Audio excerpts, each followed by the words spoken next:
Nature love symmetry. अगर आप देखो तो आपके चारों तरफ सिमेट्री है और जहां जहां सिमेट्री है वहां आपको देखने में चीजें बहुत सुंदर लगती हैं। हमारी ह्यूमन बॉडी भी इसी तरह से बनी होती है। इस लाइन के सेंटर के अबाउट जितना इधर होता है उतना ही इस तरफ होता है, और नहीं होता है तो थोड़ा वियर्ड लगता है देखने में, ऑल्दो बाकी सब कुछ तो ऊपर वाले ने ही बनाया है। तो उसी तरह से डी ब्रॉगली ने भी एक बात कही। डी ब्रॉगली ने क्या कहा? डी ब्रॉगली ने कहा कि भाई लाइट और पार्टिकल, इनके साथ भेदभाव नहीं कर सकता नेचर। अगर लाइट है, लाइट के पास वेव नेचर भी है, लाइट के पास पार्टिकल नेचर भी है, तो पार्टिकल जो स्मॉल मूविंग फास्ट पार्टिकल हैं उनके पास भी तो वेव एसोसिएटेड होना चाहिए। इनफैक्ट हर पार्टिकल जो मूविंग है उसके साथ एक वेव एसोसिएटेड होना चाहिए। हम डिटेक्ट नहीं कर पाते, वो अलग बात है। डी ब्रॉगली ने ये करके दिखाया, और डी ब्रॉगली साहब ने हमसे ये कहा कि पार्टिकल्स के साथ भी एक वेव एसोसिएटेड होती है, और मैं आपको उसकी वेवलेंथ निकाल के दिखाता हूं। डेविसन एंड जर्मर ने इसको एक्सपेरिमेंटली वेरीफाई किया, मगर डी ब्रॉगली साहब ने इसका एक हाइपोथेसिस दिया, इसकी एक थ्योरी दी। उन्होंने कहा कि अकॉर्डिंग टू प्लैंक अगर हम लोग देखें तो हम ये कहते हैं कि E is equal to h nu. मतलब कि अगर मैं आपसे कहूं कि यहां पर कोई वेव है तो उसकी एनर्जी आप दे सकते हो E is equal to h nu से। अगर मैं आपसे बात करूं आइंस्टीन, तो उन्होंने एनर्जी मास इक्विवेलेंस से पार्टिकल की एनर्जी को कितना बता दिया, अगर मास m है तो E is equal to m c square. अब अगर ये दो इक्वेशंस आपके पास हैं, दोनों एनर्जी को दिखा रही हैं, एक वेव की बात कर रहा है, एक पार्टिकल की बात कर रहा है, और अगर डुअलिटी है तो ये दोनों एनर्जी सेम आनी चाहिए। हमने इन दोनों एनर्जीज को इक्वेट कर दिया, h nu is equal to m c square. क्या हम यहां पर फ्रीक्वेंसी को speed of light upon wavelength लिख सकते हैं? बिल्कुल लिख सकते हैं। हमने लिख दिया फ्रीक्वेंसी को c बाय लैम्डा। एक c से c क्या हो गया हमारा? कैंसिल। ये क्या बना? h by lambda is equal to m into c, या फिर लैम्डा को इधर ले जाओ तो ये हो जाएगा h upon m c. Mass into velocity क्या कहलाता है? मोमेंटम। तो यहां से उन्होंने एक वेवलेंथ निकाल कर दी कि lambda is equal to h upon p, और ये जो वेवलेंथ थी ये वेवलेंथ कहलाएगी अपने पास मैटर वेव की वेवलेंथ। यानी कि हमारे पास जो पार्टिकल्स हैं, जो फास्ट मूविंग पार्टिकल्स हैं, उनके साथ जो वेवलेंथ एसोसिएटेड है वो हो जाएगी lambda is equal to h upon p, where p is momentum, h is Planck constant and lambda is wavelength. बहुत सिंपल सी लॉजिक था। अगर वेव नेचर है तो इससे एनर्जी, अगर पार्टिकल नेचर है तो इससे एनर्जी, और दोनों नेचर है तो दोनों एनर्जी को आपस में इक्वेट कर दो, कहानी खत्म हो गई। ये किसने बताया आपको? ये आपको बताया था डी ब्रॉगली ने। अब डी ब्रॉगली हाइपोथेसिस से जो क्वेश्चंस बनते हैं, बाबा जी अब आपको वो क्वेश्चंस की तरफ ले चलते हैं भाई। अगर अपन इन क्वेश्चंस को देखें तो lambda is equal to h upon p था। हाँ बिल्कुल ठीक, सही कह रहे हो आप, इसमें कुछ भी गलती नहीं है। अगर किसी पार्टिकल के पास मास m है और वेलोसिटी v है तो अपन लोग मोमेंटम को लिख सकते हैं mass into velocity. So lambda is equal to h upon m v, एक फॉर्मूला आ गया। दूसरा फॉर्मूला क्या निकल कर आया? In terms of kinetic energy. तो यार देखो, मोमेंटम का फॉर्मूला होता है mass into velocity, kinetic energy होता है हाफ एम वी स्क्वायर। अगर मैं इसमें मास का मल्टीप्लाई और मास का डिवाइड कर दूं तो ये क्या बन जाएगा? Kinetic energy is equal to 1/2 m into m, यानी m इंटू एम का square, m square into v square, upon में m आ जाएगा।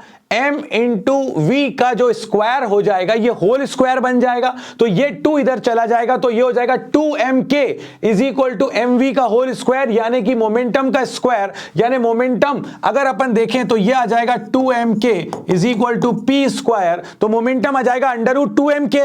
सो अगर मोमेंटम आ गया अंडर रूट 2mk तो यहां पर लैम्डा का फॉर्मूला आ गया h upon under root 2mk, where momentum को अपन ने किसके टर्म्स में लिख दिया? काइनेटिक एनर्जी के टर्म्स में लिख दिया। हम लोगों ने जानते हैं कि काइनेटिक एनर्जी को अपन Q और V के टर्म्स में भी लिख सकते हैं। अगर चार्ज Q और पोटेंशियल V हो तो kinetic energy can be written as QV। हमने पिछले वीडियो में यह देखा था। तो अगर यहां पर भी अपन देखें तो ये काइनेटिक एनर्जी को अपन लोग क्या लिख देते हैं? QV लिख देते हैं। तो आपका लैम्डा का फॉर्मूला आ जाएगा H upon under root 2m into QV। ये किसके टर्म्स में आया? ये निकल कर आया पोटेंशियल के टर्म्स में, पोटेंशियल डिफरेंस के टर्म्स में। अगर चार्ज Q को V वोल्ट से एक्सेलरेट करते हो तो काइनेटिक एनर्जी हो जाएगी QV, यहां रख दो तो आपके पास निकल कर आ जाएगा उसकी वेवलेंथ। तो आपके पास कितने फॉर्मूले तैयार हो गए? पहला formula lambda is equals to h upon p. दूसरा formula lambda is equals to h upon m v. तीसरा formula lambda is equals to h upon under root 2m के। और चौथा फॉर्मूला काइनेटिक एनर्जी को रख दिया क्यू वी। ये v velocity नहीं है, ये v पोटेंशियल डिफरेंस है। ये मोमेंटम के टर्म्स में है, ये वेलोसिटी के टर्म्स में है, ये काइनेटिक एनर्जी के टर्म्स में है, और ये आपके पास पोटेंशियल डिफरेंस के टर्म्स में है।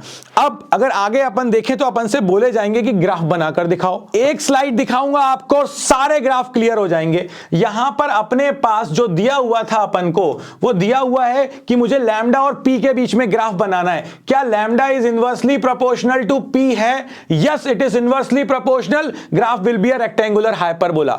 आपसे कहा जाएगा लैम्डा और वेलोसिटी के बीच में ग्राफ बनाओ। Lambda is equals to h upon m v होता है, मतलब ये इनवर्सली प्रोपोर्शनल है। जी हां, ये इनवर्सली प्रोपोर्शनल है। Graph will be a rectangular hyperbola. अगर आपसे कहा गया लैम्डा और काइनेटिक एनर्जी के बीच में बनाकर दिखाओ, या रूट काइनेटिक एनर्जी के बीच में बनाकर दिखाओ, तो क्या ये भी इनवर्सली प्रोपोर्शनल होता है? जी हां, ये भी इनवर्सली प्रोपोर्शनल होता है, क्योंकि 2m इंटू काइनेटिक एनर्जी आता है और 2m तो कांस्टेंट है। So lambda is inversely proportional to kinetic energy. ये ग्राफ भी रेक्टेंगुलर हाइपरबोला आएगा। और अगर आपसे कहा गया लैम्डा और रूट v के v या v के बीच में बनाकर दिखाओ, so lambda is equals to होता है अपने पास h upon under root 2m into q we.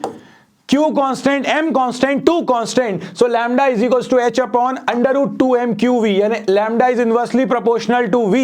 और यहां पर अपने पास आ जाएगा रेक्टेंगुलर हाइपरबोला।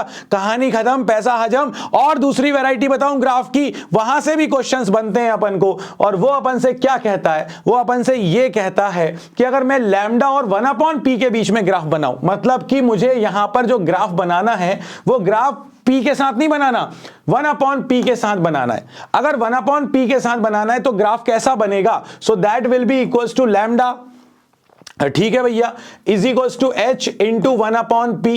ये आप x एक्सिस पर ले रहे हो, ये आप y एक्सिस पर ले रहे हो, तो ये दोनों डायरेक्टली प्रोपोर्शनल हो गए, तो ग्राफ स्ट्रेट लाइन आएगा। बिल्कुल आ गया। और जो भी चीज कांस्टेंट साथ में होती है वो चीज क्या होती है? उसकी स्लोप। तो स्लोप क्या हो गई इसकी? h। दैट्स इट, स्लोप हो गई h। अब मुझसे कहा गया नहीं, लैम्डा और 1 अपॉन वेलोसिटी के बीच बनाओ, तो lambda is equals to h upon m v होता है। ये आप कौन से एक्सिस पर ले रहे हो? y। ये आप कौन से एक्सिस पर ले रहे हो? x। तो ये y is directly proportional to x हो गया। स्लोप क्या आ गई? h upon m। मुझसे कहा गया नहीं भाई, मुझे ग्राफ चाहिए लैम्डा और 1 upon under root kinetic energy के बीच में। काइनेटिक एनर्जी नहीं, 1 अपॉन रूट काइनेटिक एनर्जी। क्या करें? तो हमने कहा भैया ये फॉर्मूला था हमारे पास, ये चीज हो गई कांस्टेंट, ये y एक्सिस पर है, ये x एक्सिस पर है, और ये कांस्टेंट है, और जो चीज कांस्टेंट है वो चीज स्लोप है, h upon under root 2m। अब ये ग्राफ दे दिया मान लो आपको, और आपसे कहा गया किसका मास ज्यादा है, तो ये बताओ कि स्लोप किसकी ज्यादा है? स्लोप a की ज्यादा है, और स्लोप जो है वो h upon under root 2m है। तो स्लोप तो इनवर्सली प्रोपोर्शनल टू मास है ना, तो जिसकी स्लोप ज्यादा उसका मास कम, जिसकी स्लोप कम उसका मास ज्यादा, मतलब कि mass of A is less then mass of B, क्योंकि जिसकी स्लोप ज्यादा उसका मास कम। अब अगर आ जाओ यहां पर, मुझसे कहा गया लैम्डा और 1 अपॉन रूट v के बीच ग्राफ बनाओ, तो यार ये कौन सा एक्सिस पर है? y। 1 upon under root v कौन से एक्सिस पर है? x। दोनों की पावर क्या है अपने पास? 1। जो बचा हुआ साथ में है वो कांस्टेंट है, तो स्लोप क्या हो गई आपकी? h upon under root 2mq। So ये आपके पास आ गई स्लोप, यानी सिर्फ बदल रही थी स्लोप, बाकी ग्राफ स्ट्रेट लाइन था।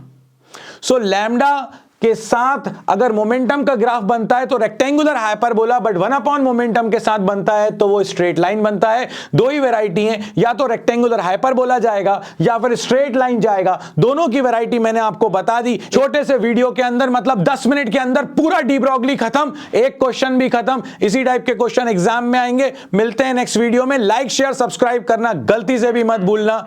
जय हो।